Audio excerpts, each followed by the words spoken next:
بطلان صلاة إمامه بحدث أو غيره.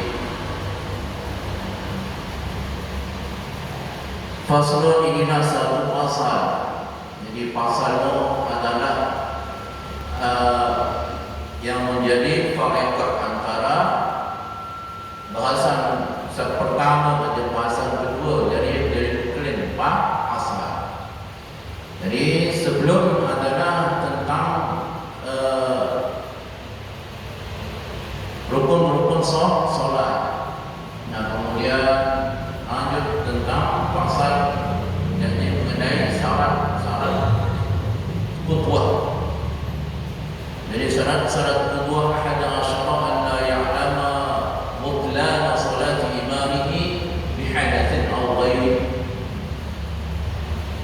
Jadi syarat kita menjadi makmum. Jadi makmum itu dua syarat masih dengan imam itu dua syarat. Jadi makmum mengikuti imam adalah memiliki syarat, yakni ada asal 11. Allah ya'lamu butlan salatihi, bahwa ia mengetahui butlan salati imamihi, akan batalnya solat imam bihadatsin aw ghairi, atau berhadas dia atau yang lain daripada berhadas. Nah, ini mengenai yang pertama. Jadi solat berjamaah itu adalah harus memiliki syarat ada imam dan ada makmum. Jadi imam itu adalah orang yang memimpin atau yang menjadi imam waktu solat. Makmum adalah orang yang mengikuti solat. Jadi di waktu untuk berjamaah, jadi ada cara ucapan dengan ini makmum itu kena agaan makmuman lillahi ta'ala. Jadi namun dia kena agaan makmuman dinsah hukum untuk berjamaah, karena itu adalah bentuk penyerahan untuk mengikuti imam, agaan makmuman lillahi ta'ala. Jadi aku solat isya misalnya fardhu isya'i arba'a raka'atin adaan makmumat lillahi ta'ala. Dia jadi para isi mengikuti. Nah, ini penyebab pada waktu mengikuti imam, kadang-kadang kan merasa barang-barang baca imam. Jadi barang-barang baca imam dia barang mengikuti itu, kemudian dari imam dulu baru makmum. Jadi orang mengikuti. Dan namun pada dia dalam ini pada dia mengikut. Dan namun duluan balik berarti dia membatalkan imam, membatalkan solat makmum. Jadi tetap solat sah, cuma jamaah batal karena mendahului imam. Jadi waktunya para jadi awal kena ada makmumah, jadi makmumah mengikuti imam dalam semua rangkaian kegiatan solat berjamaah, mulai dari takbiratul ihram, rukuk, sujud, rukun 13 tu. Jadi semua itu harus kita mengikuti imam. Nah, karena solat adalah termasuk bagian yang terpenting di dalam agama. Jadi di dalam hadis penjelasan tentang orang-orang yang tidak melaksanakan solat, termasuk ia orang yang meruntuhkan agama. Jadi dalam hadis lapas adalah as-salatu imaduddin. Solat itu adalah tiang dari agama. Faman aqamaha, barang siapa yang mendirikan solat,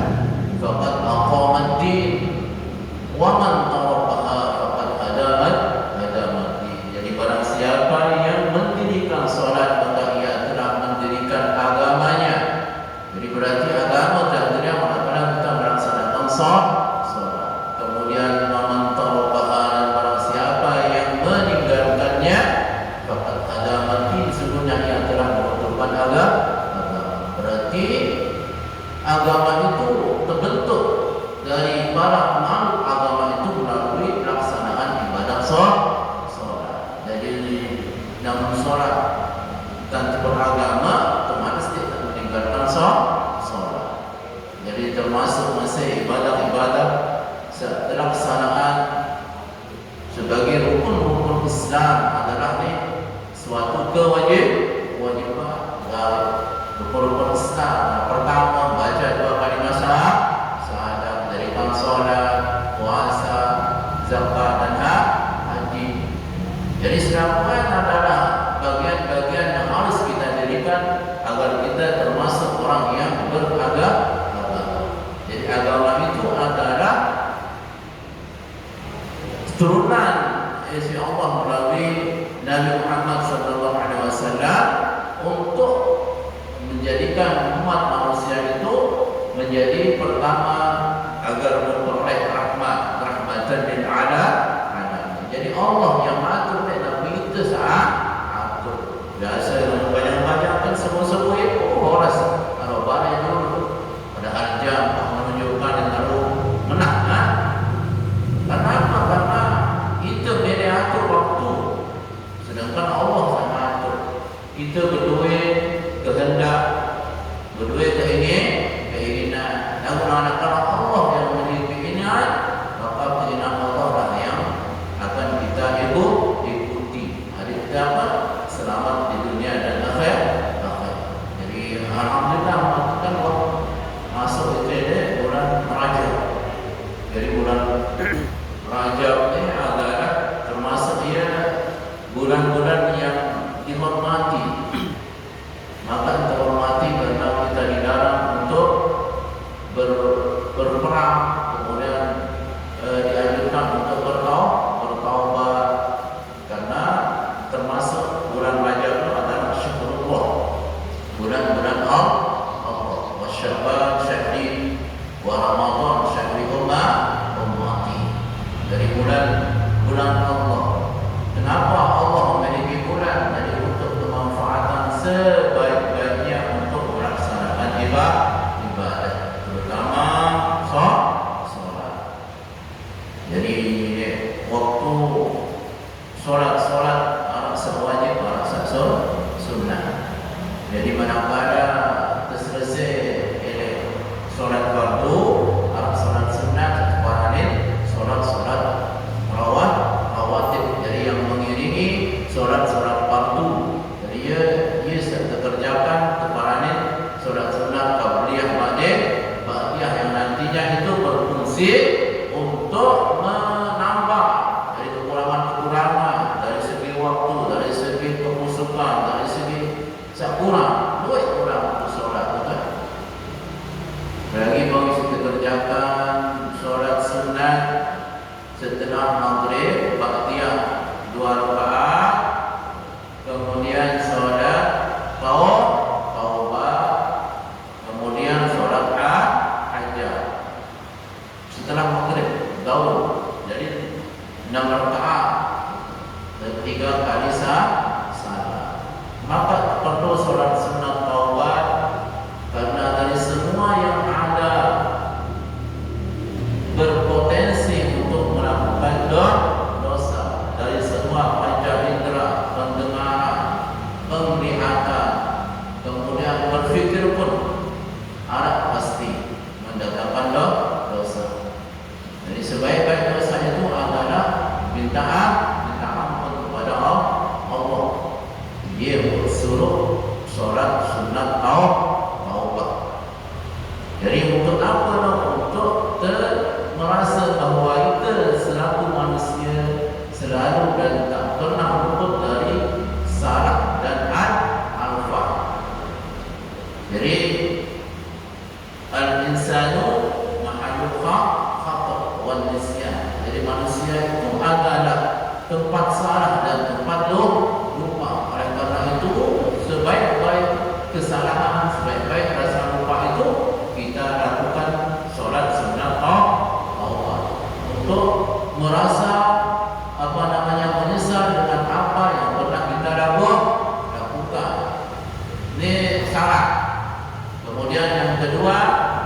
tidak akan mengulangi apa yang pernah kita lakukan. Kemudian yang pertama adalah memperbanyak baca istighfar. Astagfirullahaladzim. Dan orang lain-lain kan baru-baru baca istighfar. Hindi, kena astagfirullahaladzim. Istighfar. Jadi istighfar kalimat malik istirja. Nama istighfar apa? Astagfirullahaladzim. Man istirja inna lillah wa inna ilaihi raji'un. Quran istirja. Jadi waktu menghadapi musibah. Jadi itu baca inna lillah wa inna ilaihi raji'un. Kemudian kalimat-kalimat thayyibah seperti zikir, para tasbih, ucapan subhanallah.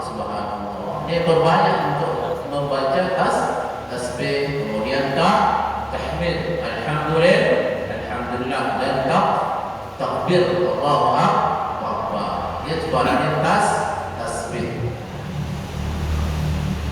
Jadi di dalam sebuah hadis penjelasan di bulan Rajab sewaktu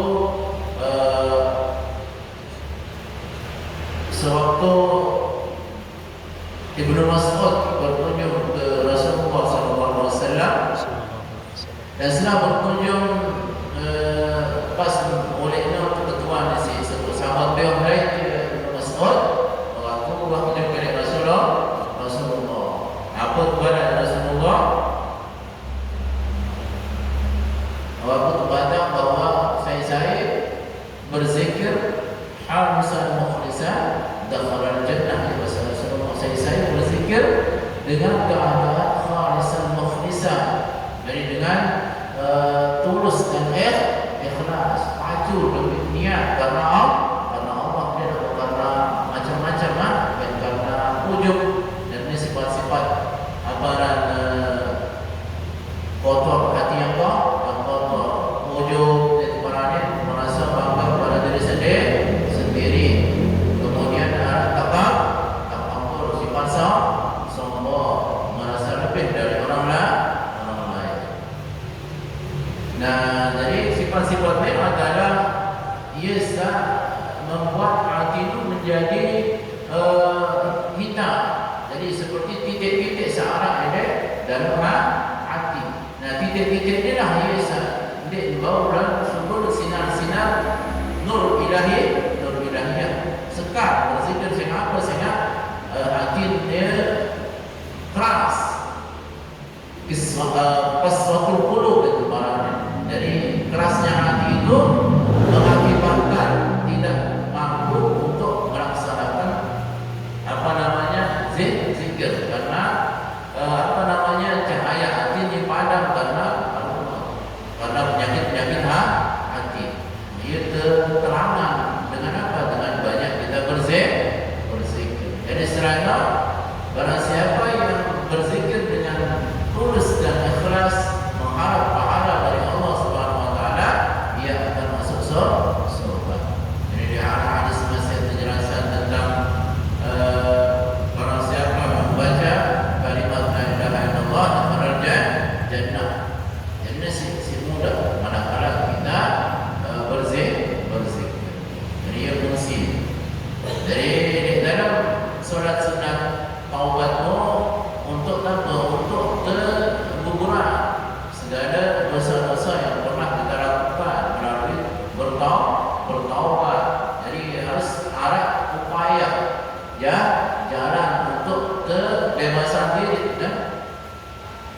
Dari mana sih dari mana kebebasan? Kamu lebih baru jangkit atau kompor, daun bedeng aparan kakas rumah tangga dia kan teman kita berbentan bisu.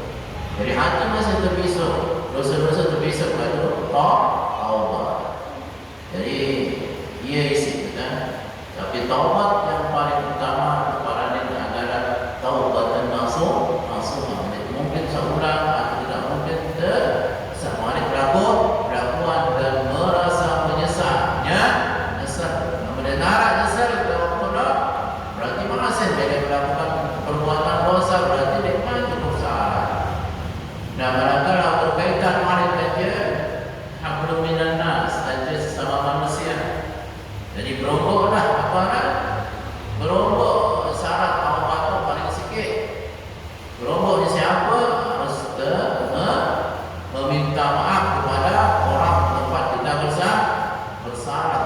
Jadi hai syarat itu ya, maaf ni satu hubungan atau berkaitan dengan manusia. Dan kemudian kedua, jadi cara untuk kita mendekatkan diri kepada Allah melalui solat adalah solat sunat hajat. Baru setelah maghrib tu, jadi bangun selesai maghrib bangun bau mesti ada rakaat, kan? Mesti solat sunat. Baru pertama sunat ba'diyah, kemudian solat sunat taubat, dan ketiga ni adalah solat sunat hajat. Karena kita sebagai manusia tentu memiliki hajat, kemauan, kehendak kepada Allah. Jadi namun kemenet ini manusia kan, malah bahasa tuan guru kan, selalu ketemu anak kecewa. Jadi saya menyandarkan urusannya kepada bukan selain Allah, maka bersiap-siaplah ya untuk kecewa. Nah, misal bahasanya kan ada kebicaraan dengan sesungguh kemudian dermawan. Bekah kedermawanan itu kan bilang jeruk. Misalnya dia ingin bilang perlawanan dia waktu suruh dia ingin berkata bahasanya 100.000, Reza datang 100.000 lah, kamu ini manusia betul kan? Kenapa? Karena harus kesadaran segala sesuatu pada Allah. Billah wa Allah. Jadi kehendak Allah yang lebih cari. Karena salah satu sifat dengan ini Allah adalah Maha Pemurah. Dan kita manusia itu salah satu kelemahan. Dari manakala manusia tidak ada permintaan kepada Allah, maka keparane manusia itu adalah mampu. Sedangkan sifat mampu itu adalah hanya milik Allah. Berarti namun kita minta dengan Allah dan Tuhan berdoa kepada Allah, berarti kita takut dengan mampu. Beda kemampuan. Sedangkan secara kasar rambut ketimbuk doang dia tertotok, orang dia orang mampu. Orang sakit sedikit dia tahu dan ada. Penyeriuk dia doang dia tahu dan berbeda ketulakan penyeriuk dan lain dia tahu. Apa yang orang mampu dia? Berarti kita tetap berkehendak kepada Allah. Karena kita merasa lemah atau dhaiful insanu dhaifa. Sesungguhnya manusia itu diciptakan dengan dhaif, dengan lemah. Lemah dari segi pertama cara berfikir, lemah dari segi perekonomian, lemah. Lemah itu kadang-kadang secara ekonomi misalnya. B. Batasan dengan kaya misalnya. Jadi dengan kaya itu menurut kita kan sugih benar. Dia menurut Allah. Jadi sak miskin masih biasa orang miskin. Menurut kita para miskin yang kita kadang-kadang dengan sak miskin menurut kita belum tentu dia menderita seperti apa isi bayangkan isi itu kan. As-salatu wassalamu alaik.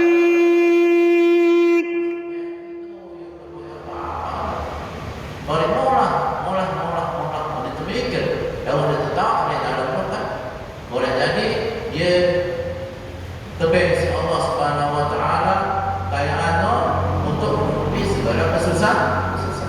Aku banyak manakala orang-orang itu diuji dengan kenikmatan dunia, ia sifat aparannya lalai, lalai atau lupa kepada Allah. Dari duit selamat manakala ia diuji dengan kemiskinan.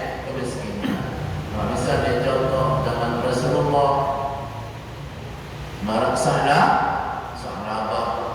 Jadi sahabat ni tiap waktu ia gopoh doa turun berjamaah solat subuh, solat zuhur. Maka jelap turun ketentuan Rasulullah. Kalau kita tak jelap turun ni, kerana kita kedua kita sendiri. Kalau belum tak turun, baru dia turun, belum tak asal bayar. Suruh sabar Rasulullah, sabar InsyaAllah kan?